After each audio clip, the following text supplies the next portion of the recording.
संग्राम अकेला आदमी नहीं जीत सकता, सबको मिलकर लड़ना पड़ता है।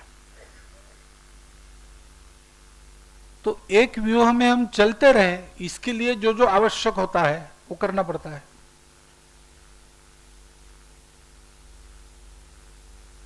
अपनी क्षमताओं का जब साक्षात्कार होता है, ऐसा कुछ करते हैं तो मुझ में ये है इसका साक्षात्कार होता है, अच्छी बात है, उससे आत्मविश्वास बढ़ता है।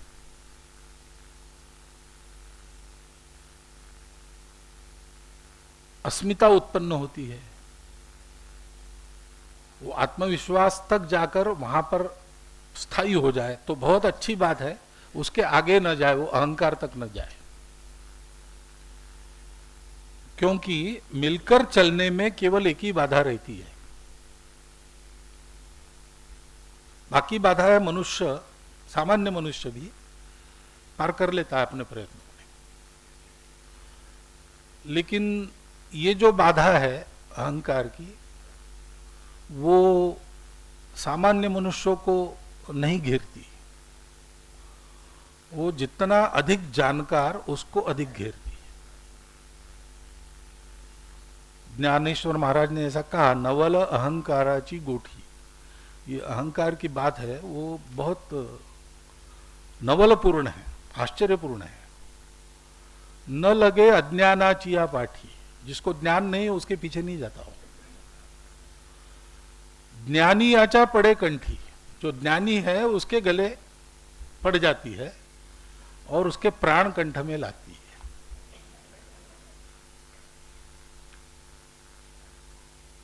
और इसलिए ये मिलकर चलने की बात सबको ध्यान में रखनी पड़ेगी।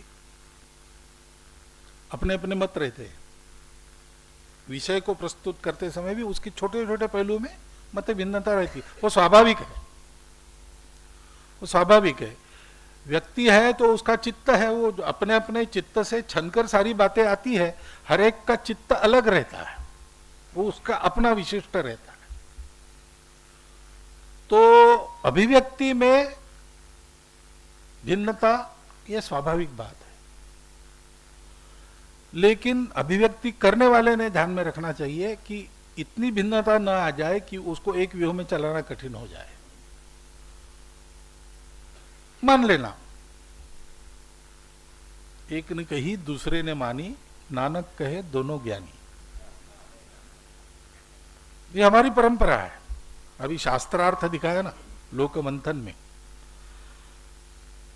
वहां भी भिन्न भिन्न मत रखने के बाद उन मतों का समन्वित एक मत निकालते हैं।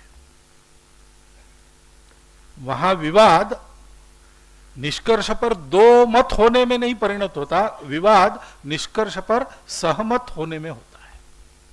सहमत यानी एक मत नहीं होता, वो संगठन सूक्त हम कहते हैं, समानो मंत्र समिति समानी, समानम मन सह चित्तमेशाम। विनोबा जी उस पर कहते हैं कि ऋग्वेदकार आदमी के मानस शास्त्र के सबसे बड़े जानकार है, इसलिए उन्होंने सारी बातें समानो मंत्र कहा, समिति समान कहा।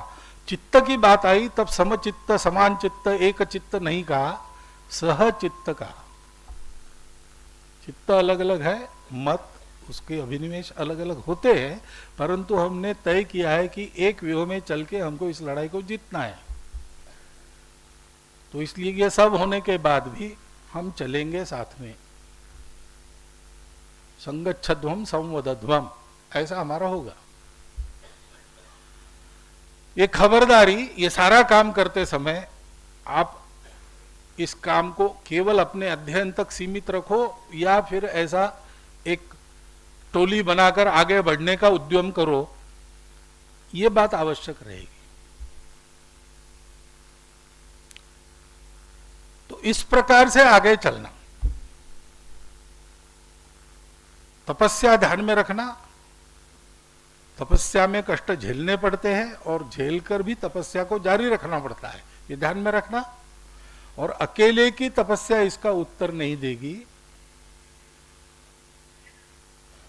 वो जैसे दुर्गा जी को पराजित करने के लिए महिषासुर अपने अनेक प्रकार के सेनानियों को लेकर चला, और उन्होंने भी अनेक रूपों में धावा बोला, लेकिन दुर्गा जी बनी कैसे? तो सब देवों ने अपनी अपनी शक्ति को मिलाकर दुर्गा जी का निर्माण हुआ है,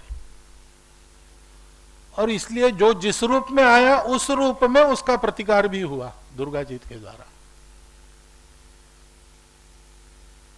अभी ये चारों ओर से जो हम देखते हैं अनेक रूपों में धावा बोला जा रहा है, केवल बौद्धिक क्षेत्र में नहीं, हर क्षेत्र में।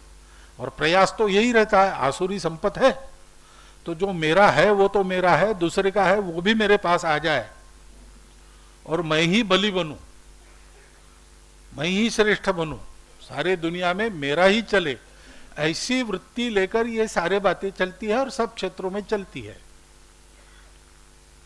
तो उसका उत्तर एक व्यक्ति की तपस्या नहीं है, उसका उत्तर सब तपस्याओं की सामूहिक रचना, ऐसा है। और जब सामूहिकता की बात करते हैं तब सहचित्तता आवश्यक है।